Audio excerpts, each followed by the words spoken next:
muuqaalkan waxaan ku sharaxi doonaa qaabka diyaaradda markii ay soo degato qofka ilaa iyo banaanka uga baxo xaguu marayaa xaguu boorsada ka helayaa si sharaxaad buuxda leh. daawasho wanaagsan. haddii aadan subscribe saarinna subscribe saar. haddii aad boorso yar wadatay ha iloobin inaad marka hore aad la qaadato boorsadaadii. marka aad diyaaradda kasoo degato markuu horeysa waxaa lasoo marayaa qaybta baasaboorada si markaasi haddii visa aad wadato viisadaadii lagugu dhufanayo entryga ama soo gelitaanka iyo wixii la midka ah. markaas kadib waxaad u baahan tahay inaad u gudubto qaybta boorsooyinka. waa tahay diyaarad walba meel u gooni ah ayaa boorsooyinkooda lagu soo taraarixiyaa.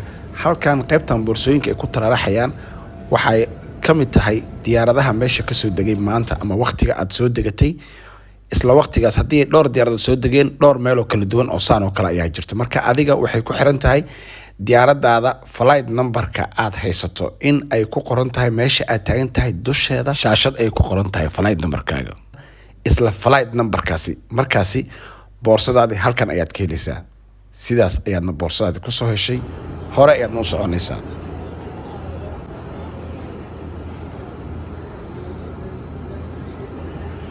markii lasoo baxo caadiyan airboorada waxaa lasoo dhex maraa qaybta immigrationka.